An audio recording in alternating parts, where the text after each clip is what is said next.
Voilà, bonjour David. Vraiment, c'est une réunion imprévue, puisque c'est ce matin d'ailleurs que j'ai décidé de faire une forme de collecte, en fin de compte, d'informations sur d'abord la fête de Pourim, puisqu'on rentre dans le mois d'Adar, c'est un mois qui tourne autour de la fête de Pourim. Qu'est-ce que Pourim, etc. Bon, il y a beaucoup de conférences, ou même j'en ai fait beaucoup. C'est pas l'essentiel du contenu même de Pourim, bien qu'il va y avoir des choses qui vont ressortir, je suppose, hein, dans notre échange. Et en même temps, j'ai presque envie de dire que moi, depuis le 7 octobre, je suis dans Pourim, quoi. La confusion, l'extermination, bon, et en même temps, pour donner juste un cadre d'échange, moi, ce qui m'interpelle à Pourim, au-delà de la fête elle-même, avec tout ce que nous connaissons déjà dans la Megillat Esther, c'est d'une part que il semblerait que la Megillat Esther vient nous révéler, Megillat Esther vient nous révéler quelque chose de caché. Donc, c'est caché. Et donc, il doit y avoir une révélation d'un caché. Et non pas quelque chose qu'on connaît déjà. Donc ça, c'est la première chose. Et en même temps, pour arriver à connaître ce cachet, il faut arriver à avoir une posture. Moi, j'aime bien cette posture. C'est aussi la posture du coach, qui est je ne sais pas. Je suis arrivé au point où c'est tellement énorme que je ne sais plus. Hachelo Yeda, jusqu'à ce que tu ne saches pas. C'est-à-dire qu'on a une version du connu, mais il y a une version du cachet qui pourrait m'interpeller qu'au moment où je sens que là, ça, c'est, je sais pas, je comprends pas. Je ne le sais pas. Alors, ça, c'est une première notion qui m'interpelle, qui pour dire je vais faire un peu cette enquête et presque aller chercher des graines de sens par rapport à ça. Évidemment, le 7 octobre, bah, ce qui nous est tombé sur la tête, bah, personne ne peut expliquer vraiment ni la géopolitique, ni ça. Pour moi, c'est ça. On arrive à un paroxysme du saisissement possible. Donc je fais le parallèle avec ça. Je fais le parallèle avec ce qui s'est passé à Pourim de l'époque, avec la Perse, qui voulait exterminer le peuple d'Israël, et que cette même Perse aujourd'hui veut toujours exterminer le peuple d'Israël, et qu'en passant par un peu d'un système du Hamas, qui pour justement, c'est le même projet, on n'en veut pas de ce peuple. Alors il y a le rapport avec la terre d'Israël, il y a le rapport avec le peuple d'Israël, et puis on est dans cet espace d'inconnu qui pourrait nous aider dans la mesure où on est dans cette situation un peu trouble, euh, de voir que derrière ce que j'appelle dans le Bahir, hein, ce que la lumière est cachée derrière les shochatim, derrière les ténèbres, etc., peut-être qu'avec l'aide de Dieu, ce Purim-là, qui est très particulier, je pense que tu vas en parler, puisque c'est un Purim où il y a pratiquement 3 jours déjà, où on va se retrouver à l'unisson par rapport à tout l'ensemble de la planète. Euh, on attend quelque chose. On attend quelque chose. On attend quelque chose qui sont évidemment, tout le monde attend soit la fin de la guerre, soit les otages qui sont délivrés, soit la paix. Mais moi, j'attends cette d'abord cette lumière qu'on appelle cette oraganouse qui est cachée derrière le trait, et en même temps, d'après ce que je suis en train de découvrir, et c'est ton titre, le titre de ton livre qui m'interpelle, tu vois, donc c'est David Chouat a plein de métiers derrière lui, mais il a écrit un livre assez particulier, mais en même temps extraordinaire, parce que c'est un concentré de pratiquement de tout son vécu, mais en même temps de tout le vécu du peuple d'Israël, qui appelle Am Segula. Le, alors comment on traduit Am Segula, le peuple choisi, le peuple élu, donc il y a tout le livre qui va parler de ça, mais ce que je voudrais dire en même temps, puisque je prends, et c'est le premier intervention que je fais, on c'était pas prévu, pas du tout, puisque David n'est pas libre dans tous les jours qui suivent, et puis mon idée vient à peine maintenant, ce matin. David me dit, je suis libre que ce soir, après je sais pas, etc. J'ai inversé les intervenants pour pouvoir avoir David quand même, parce que la dernière conférence que j'ai fait avec le docteur Morali, on arrivait à une idée qui est pas une idée puisque c'est écrit dans le texte, et c'est aussi les enseignements qu'on reçoit de Manitou et d'autres grands sages, que cette notion de révélation finale ne peut se faire que s'il y a une harmonique, je dirais ça comme ça, entre ce peuple, Ségoula, qu'est-ce que c'est, la terre d'Israël et la Torah d'Israël. Mais en même temps, comme il y a un renouveau, il y a quelque chose de nouveau qui va apparaître, ce nouveau, la Torah qui doit sortir de Tzion, celle qui est sortie du Sinaï, c'est quelque chose, mais il y a une nouvelle Torah, c'est peut-être la même, mais écrite de la même façon, mais compris autrement. Cette Torah de Tzion, elle peut se faire qu'à Tzion, c'est-à-dire à Jérusalem, qu'avec le peuple Ségoula qui lui va commencer à faire son véritable travail, le pourquoi de son existence, et évidemment une lecture peut-être autre que celle qu'on a connue jusqu'à présent, qui est une Torah en fin de compte qui nous a permis de nous préserver, qu'on appelle la Torah de Babylone, la Torah d'exil. Aujourd'hui, nous sommes en Israël, le peuple d'Israël est là, il vit quelque chose d'extrêmement difficile. Euh, à porter, mais en même temps derrière il y a un grand espoir d'un renouveau parce que en même temps il y a une unité qui se met. Voilà, tout ça c'est le cadre de nos échanges. Alors David, tu vois, je parle comme ça, j'ai pas de texte, j'ai rien du tout, je n'ai pas lu ton texte encore. Je te laisse la parole et on échange en direct avec l'intelligence de l'instant, comme ça pourrait venir par rapport à ce que tu sais, ce que tu penses, ce que tu vis à l'intérieur de toi-même, pour partager ton. Alors, d'abord, Toda, pour l'invitation. Je pense que ce que tu as dit, ça relève une.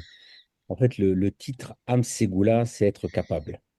Mais ce qui est très important quand on parle d'être capable, et c'est intéressant, le Malbim sur le verset qui parle d'Am Segula, il dit attention, ne pas confondre Am Segula et Am Kadosh, le peuple capable et le peuple saint. En fait, la grande différence qu'il dit, et toi en tant que coach, c'est en fait tout ton travail, c'est la différence entre le potentiel et la réalisation du potentiel. C'est qu'en fait, Exact. on est capable, mais Sougal, c'est être capable de quelque chose. Et la sainteté, c'est la finalité. On peut arriver à cette finalité. La question, c'est est-ce qu'on le met, est-ce qu'on arrive à dévoiler notre capacité pour y arriver ou pas? Et en fait, la capacité, on l'a, elle est innée, elle ne dépend pas de nous, elle ne dépend pas de nos efforts, elle ne dépend pas. Quand on dit que Dieu nous a choisis, il ne nous a pas choisis vraiment, il nous a créés comme ça. Comme il a créé les gens qui viennent d'Europe, il a créé les gens qui viennent d'Afrique, les gens qui viennent d'Asie. Il a créé chaque nation telle qu'il était avec son potentiel et ses capacités. Il nous a créés avec ses capacités. Maintenant, nous, notre rôle, c'est de le dévoiler. Et en fait, quand tu as parlé de Megillat Esther, on a toujours ce rôle de dévoiler notre nature. Et en fait, une grande, le grand exercice de l'homme, c'est un, dévoiler sa nature en tant qu'homme, et chaque être en tant que particularité. Le français, il doit être français, l'allemand, il doit être l'allemand, le juif, Israël doit donc se dévoiler en tant qu'Israël. D'ailleurs, même une plante doit se dévoiler en tant que plante ou un animal en tant qu'animal, mais eux, ça se fait de façon instinctive. Donc, ils n'ont pas de libre arbitre, ça se fait automatiquement comme un robot. Et nous, on doit le faire. Maintenant, ça rentre aussi dans l'espace du temps. C'est que nous, en fait, le temps, et je pense que tu as beaucoup parlé de l'époque, il y a quelque chose de très, très bizarre. On chante tout le temps, Mishenich Nasadar, Marbim Besimcha. Dès rentre le mois d'Adar, on est heureux. Et celui qui pousse un tout petit peu la question, il dit, mais pourquoi tout le mois de Hadar, on doit être heureux? Je veux bien qu'on soit heureux le jour de Purim, mais pourquoi tout le mois de Hadar se doit qu'on soit heureux? Pourquoi tout le mois? C'est quand même drôle. Et ce qui est encore plus étonnant, c'est que la fête de Purim, quand on voit dans la Mishnah et plus tard dans la Gemara, c'est la seule fête dont la date n'est pas très importante. Puisque nos sages nous disent, si jamais on n'a pas pu faire le 14, il y a un jour de marché avant, alors on peut le faire le 12. Pas le faire le 12, on peut le faire. On en arrive qu'on peut le faire du 11.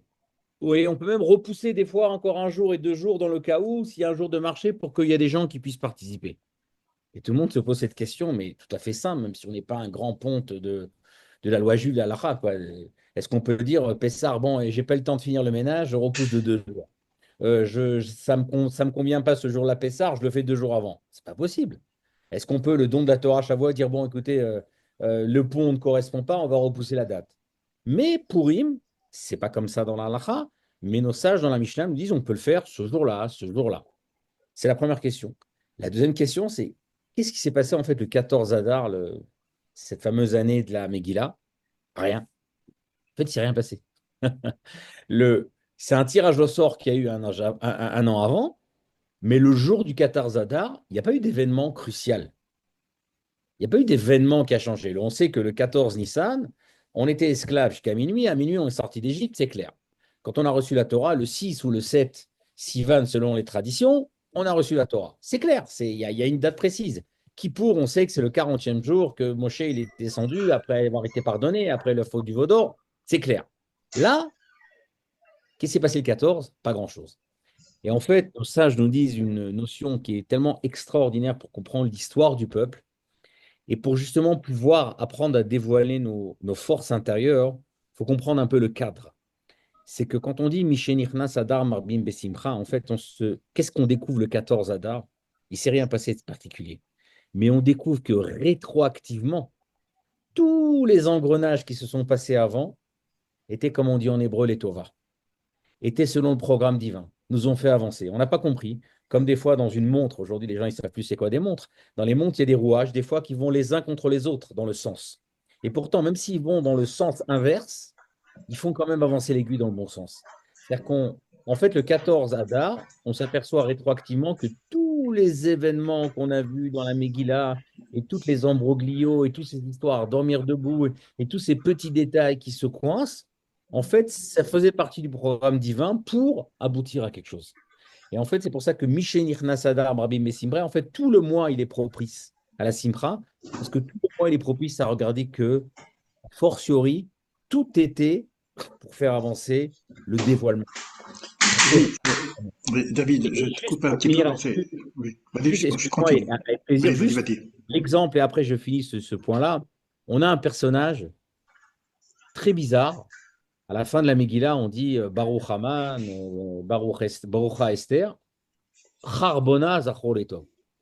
Charbona Zachor Letov. On rappelle Charbona.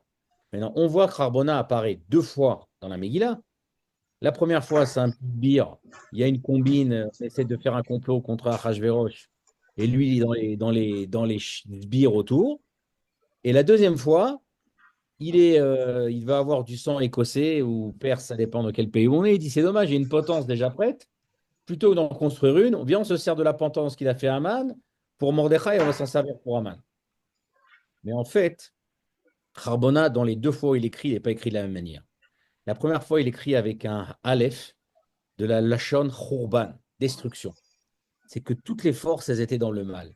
La deuxième fois, en fait, c'est le secret de la Megillah. Il écrit avec un He à la fin. Ça fait en hébreu Kerev Boné. L'épée construit. Du mal, on a construit. Et en fait, c'est tout le secret de la Megillah et de la notion du temps dans lequel Dieu fait avancer les choses, que même du mal, on va avancer. Et c'est en fait le cadre de Pessah. C'est comme ça qu'on peut dévoiler aussi notre nature quand on comprend comment Dieu intervient, pas spécialement de façon linéaire. Voilà. Oui, alors moi je retiens une première chose dans ce que tu as dit entre le potentiel et le poël, c'est-à-dire il y a un potentiel et quelque chose qui se réalise. Si j'ai bien compris Purim, le potentiel, c'est la révélation du cachet. Megillat, Esther. Megillat, c'est révélation. On déroule le roulet, mais le rouleau, c'est quoi? C'est une histoire. Une histoire, apparemment, on pourrait presque en faire un petit film gentil, mais c'est quand même l'histoire du monde. Et ça veut dire qu'on est fait comme si on est toujours à Purim. Donc, et dans ce Purim, il y a ces moments-là, comme tu dis, de souffrance, de difficulté, de pogrom, et il n'y a pas que le peuple d'Israël, d'ailleurs. Il y a un problème avec la violence, avec le mal, etc. Et donc, avec Purim, on aurait ce potentiel de révéler ce cachet, même plus que caché. Caché, je cacherai ma face, doublement caché. Moi, ce que je dis souvent, c'est que, à la limite, à Pessah, on sort d'un premier niveau de révélation, premier niveau de pression, puisque c'est l'Égypte, c'est aussi l'oppression, l'étroitesse. Il y a un premier niveau de libération pour recevoir un premier niveau de révélation avec le Sinaï, pour arriver à quelque chose d'énorme avec l'histoire de Pourim, qui ressemble à l'histoire du monde, qui ressemble à l'histoire du peuple d'Israël. Et c'est la première fois d'ailleurs qu'on parle même du juif, Mordechai le juif. Jusqu'à présent, c'était et les Hébreux et les enfants d'Israël. Et voilà maintenant qu'on se retrouve dans un contexte très particulier en Israël avec ce qu'on appelle le peuple juif, Mordechai le juif, qui est une mutation d'identité. Donc, ce potentiel, il est potentiel, ok. Je comprends. On livre pour ça. Maintenant, le poël, comme tu dis, l'action, la réalisation, c'est-à-dire que chaque Pessah, on passe à côté. Dans chaque Purim, on passe à côté de la révélation, parce que finalement, la révélation, c'est quoi? C'est que je comprenne cette problématique du mal, de la souffrance, etc. Surtout quand elle est au paroxysme. Mais ça veut dire que la révélation, telle qu'on l'attend, bah, on fait la fête, on fait une fête qui est de l'ordre de l'ancien. C'est comme si on fait une commémoration, et comme on est tous les deux avec le même maître qui est Manitou, Manitou disait que nous ne sommes pas un peuple de la commémoration. Si on continue à faire Pessah, c'est qu'on n'est pas complètement sorti de Pessah. Et si on continue à faire Purim, c'est qu'on n'a pas complètement reçu cette révélation. Et moi, je voudrais dire aujourd'hui, qu'est-ce qu'on les signes qu'on aurait pour nous aider à ouvrir un peu les portes de ce que nous attendons avec Megillat Esther, révélation du cachet. Qu'est-ce qu'on a aujourd'hui?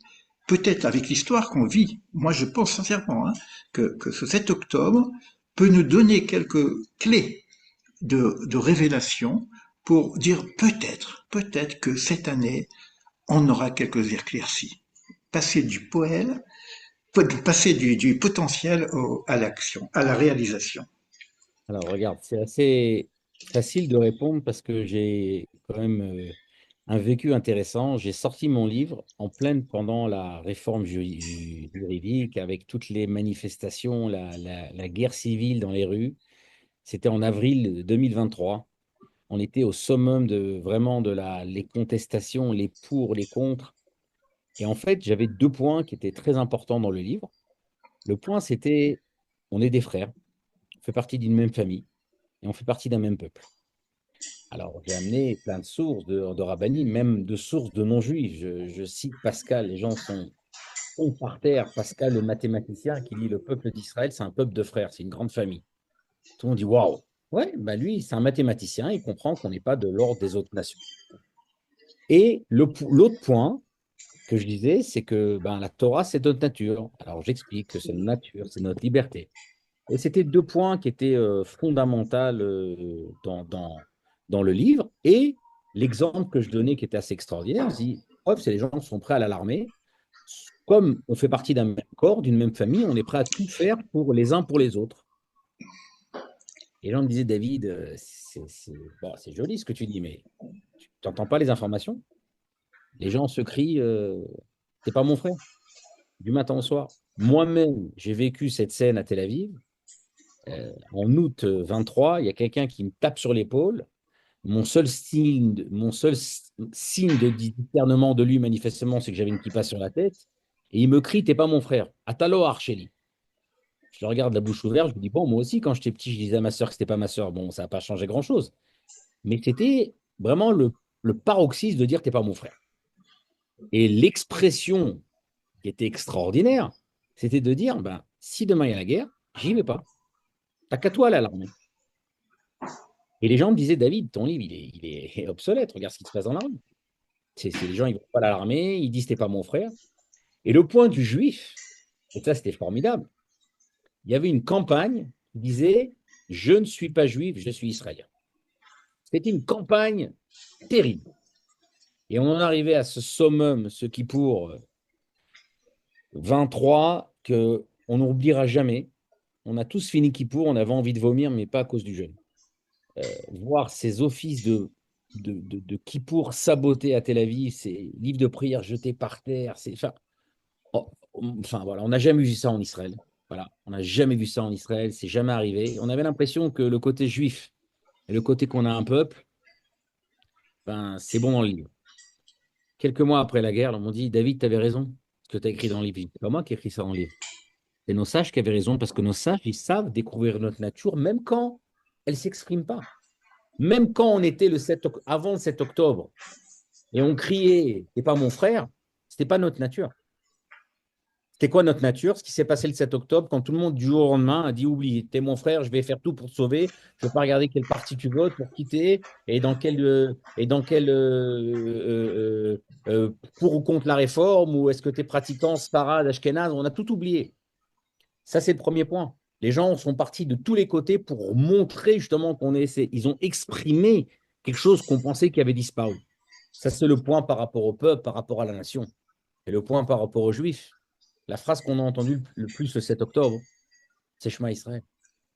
Tous ces films qu'on voit, tous ces gens qui envoient des messages, ce Shema Israël-là qui revient partout, c'est la phrase du 7 octobre.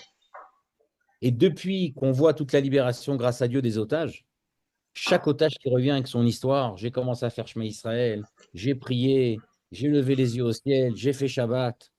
Et on est tellement étonné que ce judaïsme qu'on pensait enfoui et mis dans un coin et banni par une partie du peuple, il se révèle comme être la nature de tous. Et en fait, ces points-là, hein, c'est dommage qu'on a dû les découvrir après le 7 octobre. C'est dommage qu'on a dû, exactement comme à la période de Purim, quand on s'est bien intégré, qu'on s'est bien oublié. Il y a un pirouche extraordinaire qui dit, le verset qui dit Aman, Yeshno Amechad, et il y a un pirouche qui dit, une explication qui dit Yashnu Amechad. Le peuple s'était endormi. Le peuple s'était bien enraciné dans des conceptions erronées, et pour lui, tout était parfait. Il a fallu qu'on le réveille, et c'est ce que nous dit le Talmud dans le traité de Megillah. Quand on s'endort et quand on s'oublie, Dieu envoie quelqu'un qui va nous rappeler qui on est. Et c'est intéressant qu'à chaque fois qu'on sort d'exil, celui qui nous rappelle qu'on est un peuple, c'est toujours le leader de nos ennemis. Quand on sort d'Égypte pour la première délivrance, le premier qui dit le mot peuple, Am Béné Israël, c'est Pharaon. C'est étonnant. La première fois que le mot peuple apparaît, c'est dans la bouche de Pharaon. Pharaon, il voit de nous un peuple avant on fasse attention que ce soit qu'on ait un peuple. Quand on sort pour la deuxième fois d'exil, c'est Aman qui va nous dire Yeshno Amechad. C'est le premier qui va rappeler Amechad. Et quand on sort du troisième exil, celui qui va nous rappeler qu'on a un peuple, c'est Hitler, il marche mot, qui va se dire c'est moi le peuple élu, le Deutsch Volk. Le Volk, une Stadt, un Führer, un peuple, un État, un leader, et il va faire le peuple, quand il va écrire ses mémoires, il va dire c'est ou eux ou nous.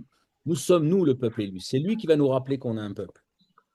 Et on a beau dire tout ce qu'on veut, on a beau. C'est intéressant de savoir que le seul bâtiment qui reste du ghetto de Varsovie, c'est une église. Les gens disent mais pourquoi dans le ghetto juif il y a une église? Parce qu'il y avait une communauté de juifs qui s'étaient convertis au christianisme. Ils ont fini tous à Auschwitz. Pour Hitler, ça ne l'intéressait pas qu'ils étaient convertis au christianisme ou pas. C'est un peuple. Et il a vu le danger de ce peuple. Et je pense que, hélas, des fois, quand on ne comprend pas tout seul, il faut que ce soit les autres qui nous rappellent qui on est. Même chose par rapport au judaïsme. Quand on a essayé d'enfouir ce judaïsme, de se dire je suis israélien, je ne suis pas juif, il a fallu qu'on soit acculé pour que de nouveau on se rappelle que quand on est dans le besoin, on lève les yeux au ciel, on dit Shema Israël. Que quand on est un otage, il est tout seul un tunnel pendant des mois et des mois.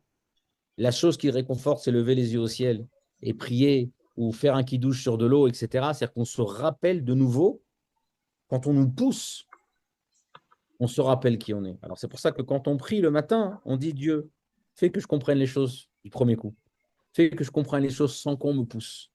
Fasse que la révélation, elle soit par notre propre volonté, par notre sagesse, et non pas parce qu'on nous a poussé. Tu sais, c'est comme un enfant, on peut lui dire 10 fois, ne mets pas la main sur le chaud, ne mets pas la main sur le chaud. La première fois qu'il va mettre la main sur le chaud, il va se brûler, il ne va plus mettre la main sur le chaud. Est-ce qu'il n'aurait pas pu comprendre sans ça? Il aurait pu comprendre. Et souvent, on comprend sans ça. Mais si on ne comprend pas sans ça, des fois, on doit nous pousser, en fait, à être qui on est. Écoute, il y a plusieurs choses qui m'interpellent dans ce que tu viens de dire.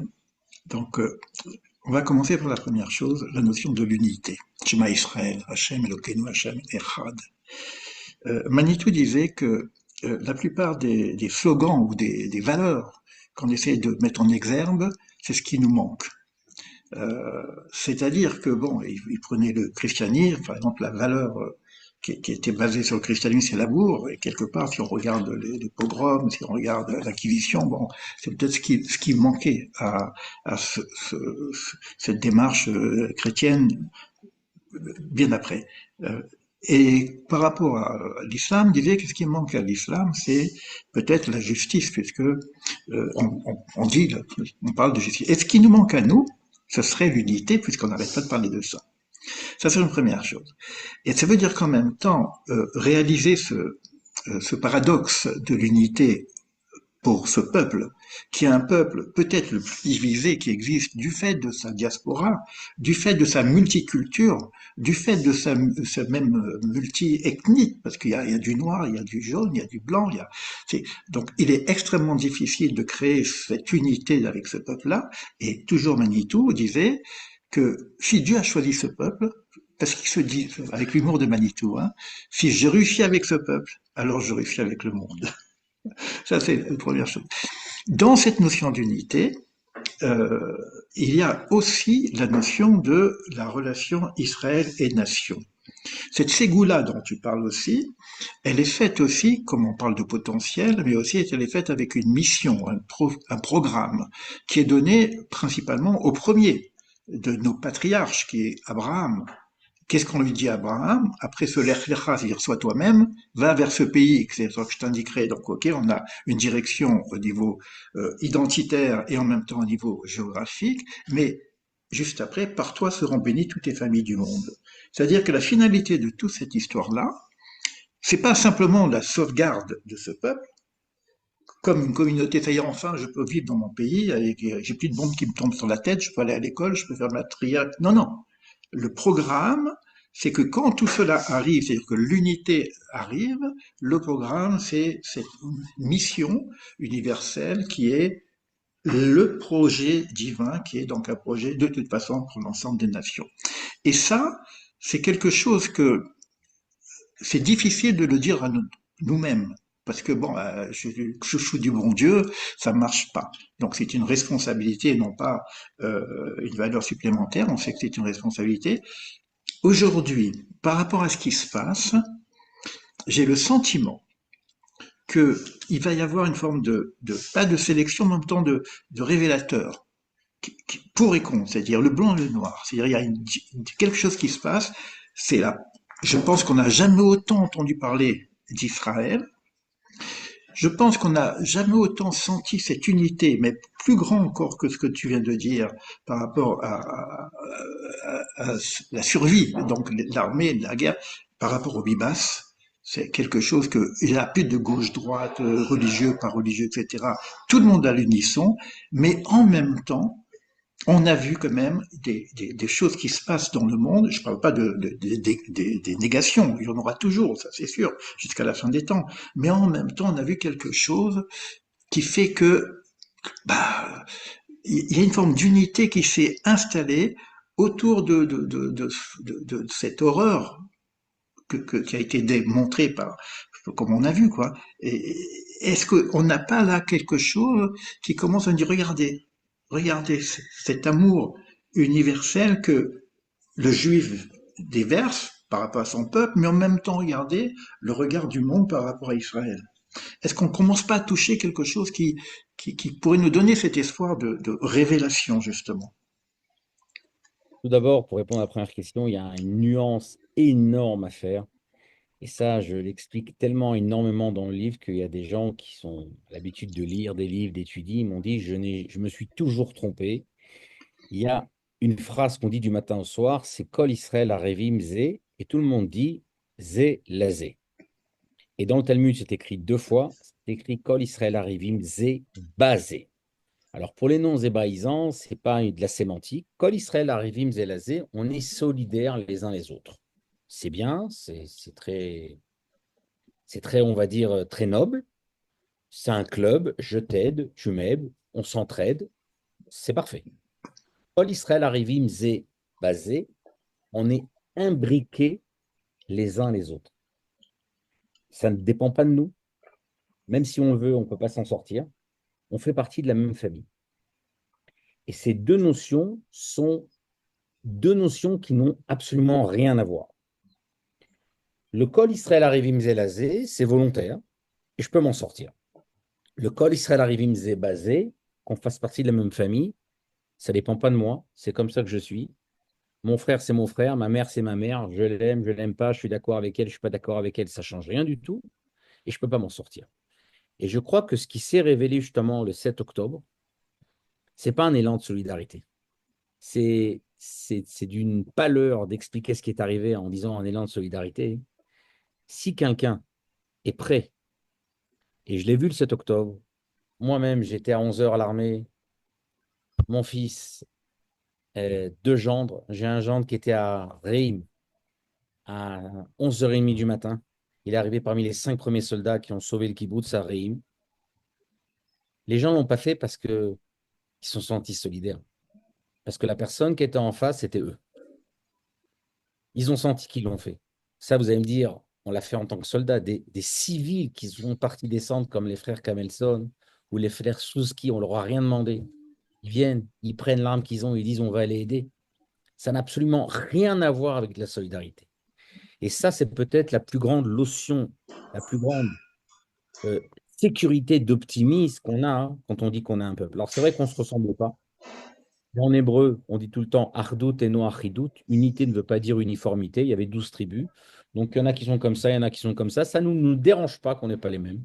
Comme je dis toujours, vous avez plusieurs enfants, ce n'est pas les mêmes, heureusement. Et pourtant, ils viennent du même père et de la même père et de la même mère. Donc, il n'y a pas à être étonné qu'on est différent. C'est pas grave du tout, du tout, du tout. C'est pas quelque chose de problématique. La seule chose qu'on doit regarder, effectivement, c'est qu'on sait, on comprend, qu'on comprenne qu'on fait partie du même corps. Et peut-être je rentrerai un point d'Alakha, qu'à chaque fois que je dis ça aux gens, les gens, ils restent la bouche ouverte. C'est tellement simple. Si jamais il y a une notion d'Alakha toute simple, c'est que moi, je suis exempté de faire, j'ai déjà mis les tefilines, je suis exempté pour mettre les tefilines. Maintenant, comment ça se fait que moi, aujourd'hui, on va dire, j'ai sonné du chauffard, je rentre à la maison, et quelqu'un qui me dit, tiens, tiens, mon père, il n'a pas entendu le chauffard, tu peux lui sonner du chauffard. Est-ce que je peux lui sonner du chauffard? On va dire oui, bien sûr. Mais est-ce que je fais la bénédiction pour lui sonner du chauffard? A priori, il y a un problème. Dans la bénédiction, je veux dire qu'il m'a ordonné de sonner du chauffard. Mais moi, il m'a plus ordonné, je suis déjà exempté. Alors comment je peux faire la bénédiction en lui sonnant du chauffard alors que moi, je suis déjà exempté? Et là, nos sages, peut-être pour une des premières fois, ils nous donnent une explication qui n'est pas rationnelle. En général, dans la halakha, on donne toujours une explication qui tient au rationnel. Là, nous dit, tant que l'autre n'est pas exempté, moi, je ne suis pas encore totalement exempté. Ça s'appelle en hébreu din arvut. Arev en hébreu, ça ne veut pas dire garant, ça veut dire mélanger. Kol Israël arevim zelazé. On est mélangé. On fait partie du même corps. Si j'ai une épine qui rentre dans le pied, tout le corps souffre. Ça n'a rien à voir avec le pied, ça n'a rien à voir avec la tête. C'est le même corps. Et donc, en fait, comme ça, je peux exempter des gens. Donc, cette notion d'appartenance à un même corps, ce n'est pas une notion philosophique, une notion culturelle, c'est une notion physiologique. Et cette notion physiologique, elle a explosé le 7 octobre. Moi, j'ai un soldat qui s'est fiancé la veille. Mais reste tranquille. Qu'est-ce que 7 octobre, tu viens de présenter à 11 heures à l'armée? J'ai un soldat qui est en lune de miel en Amérique du Sud, ça lui a eu 4 jours avant d'arriver. Il a pris un bateau, un avion. Mais reste tranquille. Les jeunes du monde entier étaient dans les trous perdus, sont battus pour revenir. En toutes les guerres, les gens se sauvent du pays. Les gens se battent pour revenir. Mais pourquoi ils font ça, les gens? Les gens commencent à prier, à organiser, à manger. Pourquoi? Parce que les gens ont senti que la personne en face d'eux, c'était eux. Donc là, on a découvert une notion, pas une notion philosophique, mais une notion véritablement concrète qu'on a vue. Et ça, c'est une révélation qu'on a pu voir avec les yeux. Malgré nos différences, et on va rester différents, et c'est normal. Et c'est normal qu'on soit différents, et c'est normal qu'on ne soit pas les mêmes. Heureusement, on apporte chacun une chose. Mais non, là, hein, je crois que ça a été une chose par rapport aux nations du monde qui a énormément, énormément mis les gens par terre. J'ai donné, après que j'ai fini quelques mois à l'armée, j'ai donné des conférences à Lyon, à Strasbourg, à Genève. Et à chaque fois, les gens m'interpellaient en me disant, mais comment c'est possible? Comment c'est possible que des gens ont la force de sortir de la maison, de laisser leur famille, de laisser leurs enfants? Comment monsieur tout le monde Quelqu'un qui est à l'armée, on va dire, bon, à l'armée, il fait un acte d'héroïsme. Il est à l'armée, il est dans le bain de l'armée. Mais monsieur tout le monde, on parle de 400 000 réservistes, il sort de chez lui, il laisse sa femme, il laisse ses enfants, il laisse son travail et il va risquer sa vie. Ça, c'est les juifs, mais non les non-juifs. C'est intéressant, ça m'est arrivé pratiquement dans chaque ville dans laquelle je donne une conférence. Il y a quelqu'un qui regarde à droite, à gauche, qui d'un coup me dit, Monsieur, je suis avec vous, on est avec vous. Il y a des gens qui ne sont pas juifs, mais qui nous regardent en disant, vous êtes les représentants du bien par rapport au mal. Vous nous montrez comment une nation, elle se lève contre le mal. Il y avait une délégation de maires de France. On m'a demandé, je finissais ma première période de réserve 5 mois, on m'a dit de leur parler. J'attrape un maire d'une grande ville de la banlieue de Paris. Je lui dis, pourquoi vous êtes venu? Et il me dit cette phrase extraordinaire. Il me dit, vous nous montrez, et vous devez montrer au monde comment le bien, il doit vaincre le mal. Nous, on vit dans une société où on relativise tout, pas d'amalgame, attention, oui, mais vous nous expliquez qu'il y a un bien et il y a un mal. Et quand on voit votre force, quand on voit votre résilience, quand on voit votre aspect à faire tout pour se faire justice, pas dans le sens qu'on veut se venger parce qu'on est belliqueux, mais dans le sens qu'on veut remettre le bien sur le mal, nous, ça nous donne de la force. Et on le voit comment les Israéliens sont accueillis dans le monde entier. Les gens sont par terre, comment on nous jalouse. Et effectivement, quand on voit chez nous que, hélas, l'enterrement de la famille Bibas, que Dieu venge leur âme, hein, on voit que c'est un pays entier qui participe à l'enterrement. Et les gens regardent ça dans le monde entier et nous disent waouh. Effectivement, on a des gens du monde entier. Alors, on a la Tour Eiffel éclairée en orange, on a d'autres monuments éclairés en orange. Même les nations du monde, pour eux, ils comprennent qu'ils ont quelque chose de grand, en fait, qu'ils ont à apprendre. Ils ont à apprendre cette notion d'avoir des valeurs et de les véhiculer à travers une nation. Et ce n'est pas une valeur d'une une personne éméritée à droite, une personne qui est extraordinaire à gauche, mais une nation avec du plus petit au plus grand, avec pas tout le monde des grands héros, des grands professeurs et des grands dirigeants, mais ce monsieur tout le monde qui se transforme, qui véhicule des grandes valeurs. Pourquoi? Parce que justement, il représente quelque chose de bien. Et toujours, on pose la question, Am Ségoula, on est capable de quoi? Nous, notre rôle que Dieu nous a donné, c'est d'apporter la morale au monde. Amzou Yatsartili, ce peuple, je me le suis créé du prophète Ésaïe. Teilati Sapou pour qu'il raconte mes louanges. C'est pour ça qu'on a apporté à 2 tiers de l'humanité la Bible. On a apporté à l'humanité tu ne tueras pas, tu ne voleras pas. On a apporté à l'humanité entière les droits sociaux. Et vous allez me dire, alors quoi, il n'y a pas d'échange? Bien sûr qu'il y a un échange. Les nations du monde nous apportent les arts, les sciences, l'esthétique et énormément de choses. On a cet échange. Mais nous, notre challenge, c'est d'apporter cette morale-là. Et à travers la guerre aussi, on montre comment on se comporte à la guerre. Chez nous, on ne tue pas, on ne viole pas, on ne pille pas. Alors, ils peuvent raconter tout ce qu'ils veulent dans tous les journaux du monde. Les gens savent la vérité. Et ça, c'est aussi quelque chose qu'on apporte au monde en montrant comment une armée se comporte et comment monsieur tout le monde y devient soldat. Je te remercie, David. Donc, on a touché deux points essentiels sur l'Ab Segula, donc le peuple, une représentativité en fin de compte de cette unité potentielle qui s'exprime quand même à travers ce que nous voyons. Et ça, on l'a vu, et c'est vrai. Et ça peut être aussi une exemplarité pour le monde. Tu as parlé aussi de la Torah, donc au niveau des nations, etc. C'est vrai que à travers la Torah d'Israël, cette fois-ci, il y a aussi un enseignement qui peut être universel pour l'ensemble des nations. Je voudrais revenir sur le troisième point, puisque on est dans cette configuration, le peuple d'Israël, la Torah d'Israël et la terre d'Israël. Je voudrais revenir sur le troisième point, sur la terre d'Israël. Hier, dans un cours que j'ai fait avec le docteur Morali sur le Shir HaShirim, où on parlait du masculin-féminin, de la relation masculin-féminin, on passe sur un Midrash Nehelam, qui parle de la terre qui tremble, bon, les tonnerres, la souffrance, mais non plus, mais non du peuple d'Israël, ou non plus de la révélation qui a du mal à sortir, mais de cette terre elle-même, comme si la relation masculin-féminin qui se fait soit entre l'âme et le corps, soit entre Israël et Dieu, soit entre Israël.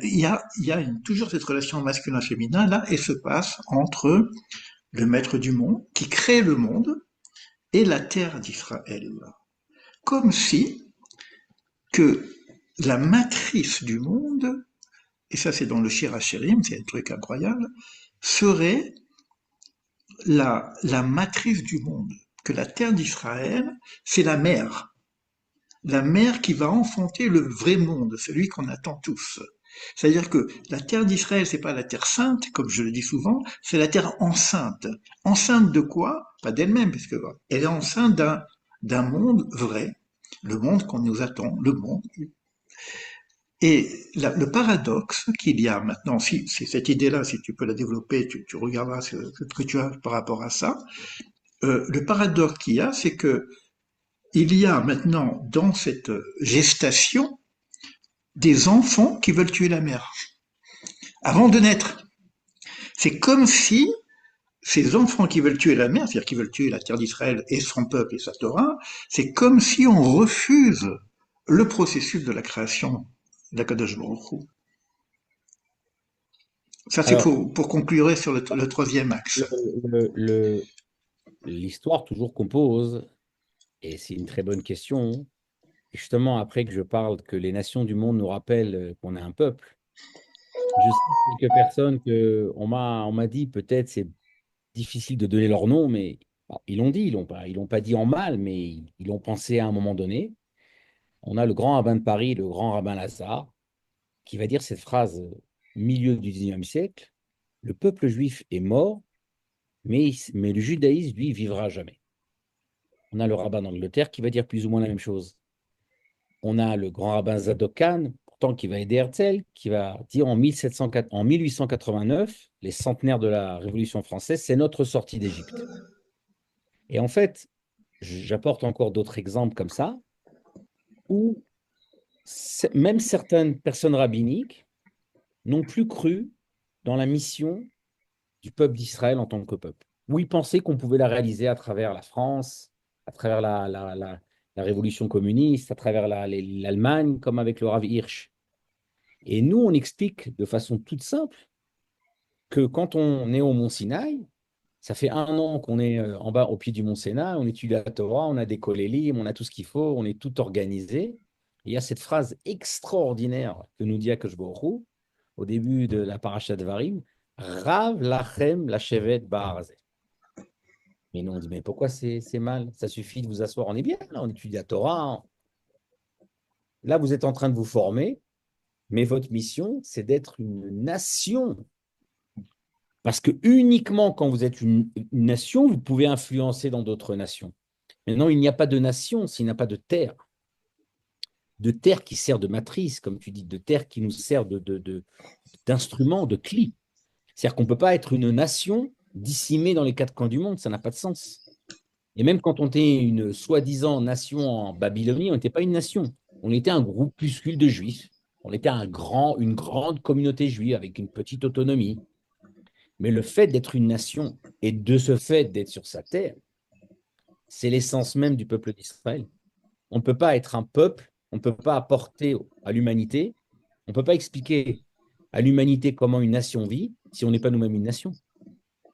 Tout le monde connaît cette histoire assez célèbre, le Chida a été à un moment donné le conseiller de Louis XVI. Le Chida a tourné dans beaucoup d'endroits dans le monde et Louis XVI l'appréciait beaucoup, il a même laissé sa bibliothèque, on dit qu'il s'est inspiré de sa bibliothèque pour écrire certaines choses. Et il prenait des conseils au niveau spirituel. Et à un moment donné, le Khida s'est permis de donner un conseil sur l'armée. Et là, Louis XVI lui a fait cette remarque extraordinaire. Il a dit, écoutez, monsieur le rabbin, je vous respecte beaucoup, je vous écoute au niveau spirituel, mais tout ce qui est l'armée et l'économie, vu que ça fait 2000 ans que vous n'avez pas d'armée et d'économie, je ne crois pas que je peux vous écouter. C'est une remarque exceptionnelle. On ne peut pas expliquer aux gens comment une armée se déroule, comment une économie se déroule, si nous-mêmes, on n'est pas une économie, on n'est pas une armée. Nous, on a le but d'être Mamlechet Kohanim et Goy Gadosh. On a le but d'être des éducateurs. Kohanim dans le sens éducateur. On ne peut pas être des éducateurs, un peuple éducateur, si on n'est pas un peuple. Et en fait, la terre d'Israël, elle nous permet d'être cet instrument pourra apporter aux nations du monde. Maintenant, tu as bien relevé. Alors, si jamais on apporte le bien au monde, alors pourquoi ils nous veulent du mal? Alors, nos Chachamim nous disent toujours, Har Sinaï, on sait qu'en hébreu, le shin, le sin, il se change. Ce n'est pas uniquement chez les Juifs du Maroc. Le sin et le shin, ils se changent. Har Sinaï, qui nous a apporté la sina. C'est plus un samer, c'est un sin. C'est qu'en fait, on leur donne mauvaise conscience. Nous, les gens pouvaient voler, tuer, violer, piller, tromper. Et puis d'un coup, on leur met en face d'eux. Attention, c'est pas bien. Attention, c'est pas bien. C'est difficile. C'est difficile de mettre en face des gens une réalité qui n'est pas la leur. C'est tellement agréable de voler, de piller, de tuer. Et puis d'un coup, il y a un peuple qui vient qui nous dit, c'est pas bien ce que vous faites. Mais pourquoi c'est pas bien? Lisez les gens, il faut lire on va dire comme ça, le philosophe du nazisme. C'est pas Nietzsche qui était très philosémite. Sa sœur était nazie, elle a essayé de falsifier quelques écrits. Je mets dans mon livre des tonnes de citations de Nietzsche. Les gens me disent, mais c'est pas possible. Il n'a pas dit ça, Nietzsche. Quand il dit que Dieu est mort, il parle de Jésus. Tout ce qui parle de la religion qu'il est contre, il parle du christianisme qui a tué justement Dieu. Mais le philosophe des nazis, c'est Schopenhauer, qui est aujourd'hui le philosophe du monde postmoderne, woke. Et qu'est-ce qu'il dit Schopenhauer? Il dit les Juifs, ils nous ont esquintés. Ils ont esquinté l'Europe. Nous, on était des vaillants, des guerriers, pleins d'énergie. Tu ne tueras pas, tu ne voleras pas. La musique des nazis, c'est Wagner. La marche de Valkyrie, c'est on prend des âmes en enfer. Ça, c'est un guerrier, ça, c'est de l'énergie. Et il faut comprendre que ça, c'est rentré dans l'humanité entière. Et puis d'un coup, on nous dit attention, fais pas ça, fais pas ça, fais pas ça. Mais qu'est-ce que vous me voulez? Et en fait, on leur met en face des yeux un miroir de moralité qui les dérange. Ça les dérange énormément. Ça les dérange énormément qu'on leur dise on a le droit d'être comme ça. Vous connaissez tous, voilà, vous avez fait un peu de. Tu as fait beaucoup de thérapie. On connaît tous le syndrome du patient qui se relève contre son thérapeute qui l'a aidé et qu'en fait, il voit à travers lui celui qui le connaît, qu'il a mis en face de la réalité. Tout le monde connaît ce phénomène-là que la personne, elle en veut à son psychiatre, à son psychologue, à son docteur, la personne qui l'a mis en face d'elle-même. Et à la place de Le dire merci, transfert. voilà, c'est une chose qui est tellement connue. Donc, en fait, c'est la raison pourquoi avec des gens honnêtes, et il y en a eu, je voudrais dire quand même un mot important là-dessus. On a eu beaucoup de coming out antisémites dans le monde entier. Mais on va prendre l'exemple de la France, puisqu'on parle en tant que francophone. Mais en France, il y a eu quand même des coming out philosémiques magistrales. On a eu des gens qu'on ne savait même pas qui s'intéressaient aux juifs. Et du jour au lendemain, ils se sont levés en disant les enfants, c'est pas comme ça que ça doit être. Ça doit être comme ça. On m'a montré, je ne connais pas tous les gens qu'on m'a montré en France, je ne suis pas énormément, mais on m'a montré la fille au Molière Aram, qui est musulmane, qui vient, alors qu'elle reçoit un prix, ça n'a rien à voir, elle parle du 7 octobre. On m'a montré des journalistes sportifs, des philosophes, des musiciens, des gens quand même qui ont compris que, avec tout le respect qu'on vous doit, on voit bien où il est mal et où il est le bien. Voilà, j'espère que je n'ai pas été trop. Je sais qu'il ne reste pas En longtemps, tout cas, mais bon, écoutez, d'abord, j'adore échanger avec toi parce que bon, tu as beaucoup d'expériences humaines, c'est-à-dire de vie, parce que c'est pas simplement des choses qu'on a étudiées, c'est des choses qu'on a vécues. Et je sais que tu as vécu ces choses-là, donc ça change un petit peu d'avoir un rapport au vivant. En tout cas, pas simplement au texte, mais aussi au niveau vivant. Moi, ce que je retiens, parce que finalement, bon, je vais conclure sur ça, et puis bon, si on a quelques minutes, on peut laisser quelques personnes s'exprimer s'ils ont une ou deux questions. L'objet, c'est la chavruta, hein, c'est ce qu'on fait là, et puis après, bon, si, en fonction du temps, je regarde un petit peu. Euh, ce que je retiens, c'est que c'est pas simplement, parce que la plupart du temps, on voit Or la Goïm, lumière pour les nations, un peu comme un enseignement spirituel que Israël peut porter aux nations. Donc c'est pas simplement la qualité d'un peuple, c'est cette harmonie qu'il y a entre le peuple, euh, cet enseignement de Torah et cette terre. C'est-à-dire que c'est une expérience sociétale. C'est une expérience de vie en tant que nation, comme tu viens de dire, et on doit apporter non pas un témoignage simplement de dire voici ce qui est bien, voici ce qui est mal, c'est en même temps une expérience qui est de réaliser un projet sociétal, puisque de toute façon, quoi qu'on veuille, on est condamné à vivre ensemble. Et bon, donc, qu'avec l'aide de Dieu, que on puisse avoir maintenant ce potentiel qui est donné au niveau de la racine, puisque la racine, moi je prends toujours Abraham au niveau de la racine, par toi seront bénies toutes les familles du monde, que ce potentiel qui était donné à Abraham et que chacun l'a dans son propre sang, puisqu'on est ce peuple dont tu viens de parler, que ce potentiel puisse vraiment, avec l'aide de Dieu, se réaliser au plus vite, parce que là on en a vraiment besoin. On Bon, a pas mal avancé.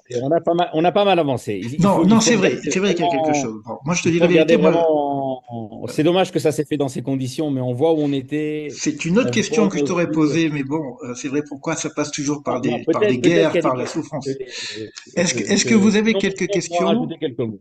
Voilà, si vous avez une question ou deux, on est là encore, pas trop longtemps, mais ok, ça, c'est ouvert. Vous pouvez ouvrir votre micro et puis poser la question. Parce que c'est vrai qu'on a dit beaucoup de choses et on vous laisse la parole. Je vois qu'il y a Rose Espérance qui ouvre son micro. Je t'écoute. Ben, j'ai trouvé ça très intéressant ce que vous avez dit. Alors, je ne sais pas pourquoi, quand vous avez parlé de Pourim, j'ai fait un parallèle. J'ai l'impression que Pourim, ben, c'est la joie. Il y a le premier Nissan qui est à la base le nouvel an. Donc, on a ce côté positif.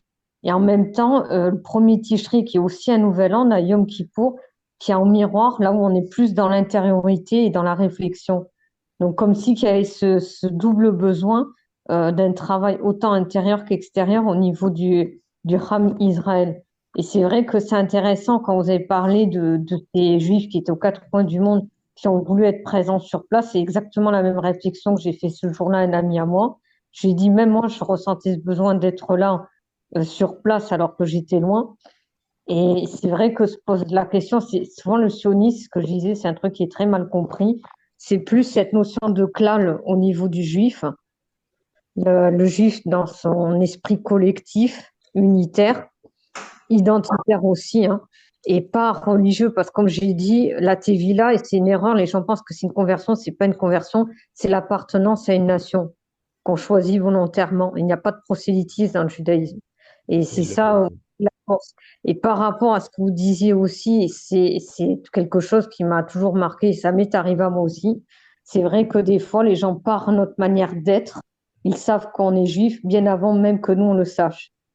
Parce que moi, je l'ai su que j'ai eu la confirmation que des années après. Et pourtant, quand j'étais jeune au lycée, tout le monde pensait que j'étais, mais personne n'osait me le demander. Donc c'est quand même fou. Donc on peut pas dire que le juif, il y en a qui doutent sur l'identité juive, tout ça. Non, c'est fou parce que même les nations nous reconnaissent alors que nous on fait rien, on dit rien.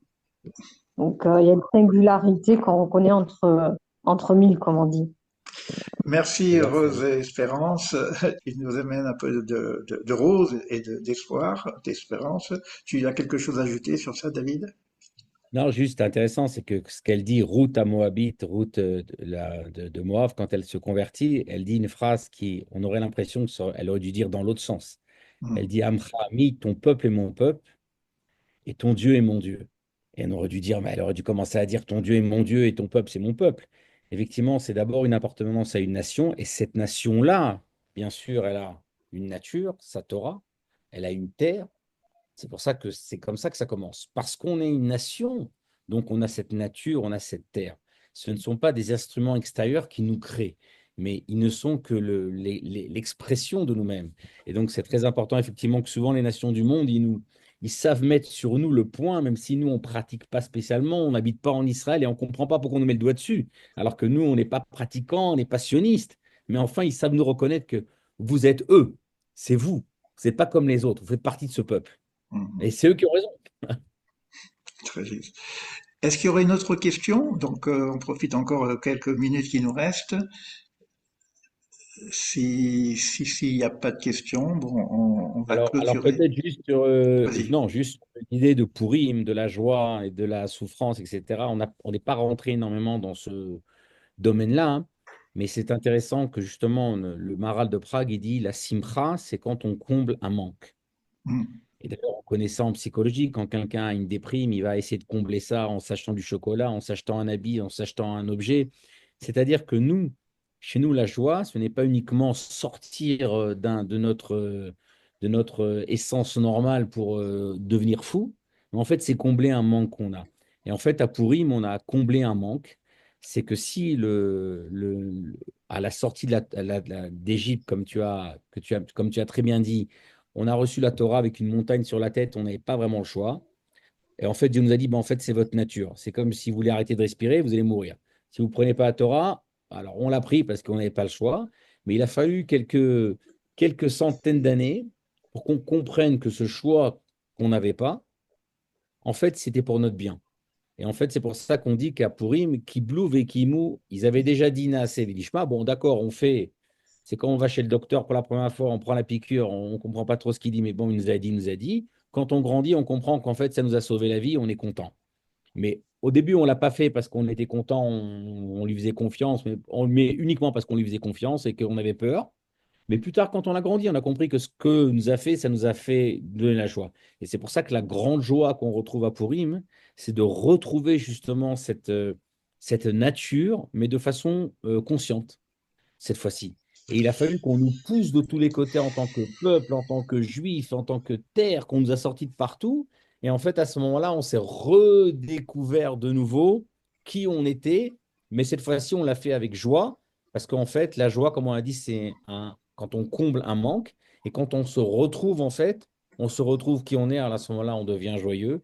Ce Ham Ségoula, ce peuple capable, on a commencé à on va dire comme ça, à être, à combler, c'est à être vraiment, à vraiment vivre selon notre capacité et à vraiment être ce qu'on aurait dû. Oui, Amtegula, souvent on traduit Amtegula comme peuple choisi aussi. Et moi j'ai envie de dire par rapport à ce que tu viens de dire que c'est vrai qu'au Sinaï on n'a pas choisi. Et il nous a On arraché n'a pas l'Égypte, on choisi. n'a pas Voilà, on n'a choisi. pas choisi. Tandis qu'à On peut Purim, choisir comment on exprime, oui. Comment on à exprime ou Purim, pas, on peut voilà, choisir. Mais ce à qu'on la est, on choisit. différence qu'il y a, c'est qu'à D'accord. Purim on choisit. C'est-à-dire que cette D'accord. Torah en tout cas cette Torah de Sion, c'est une Torah qu'on choisit. C'est pas qu'on a été choisi. D'accord. Finalement, on signe, quoi, on choisit nous-mêmes, quoi. C'est comme un contrat de mariage, quelque part. À un moment donné, on est fiancé, mais non, il faut signer. Je te remercie, David. Vraiment, c'est Toda rabba à tous et un à grand toutes avec un plaisir. grand plaisir. Shalom, Donc, shalom. Purim demain, Sameach et des très bonnes nouvelles pour tout l'âme Israël, si Dieu veut. voilà, donc demain on continue avec donc Acher que vous connaissez déjà. Mercredi on continue avec le docteur Morali. Je pense que jeudi j'aurai peut-être soit Rav Shriki que j'attends la réponse, mais en tout cas on aura quelqu'un pour jeudi aussi. Et la semaine prochaine pareil. Jusqu'à Purim, donc jusqu'au jeudi de Purim, on va continuer à faire cette introspection sur ces graines de sens. Moi, je suis dans la quête du sens, hein, dans ces graines de sens cachées. Et avec l'aide de Dieu, on va essayer d'avoir des lumières. En tout cas, on a déjà eu quelques lumières grâce à David. On en aura d'autres au fur et à mesure. Je vous dis donc à demain pour les personnes qui sont présentes. Et puis, faites passer le message aussi pour qu'on soit à l'unisson. Voilà. Je dis à bientôt, David. Merci beaucoup. Une Colto. question. Attendez.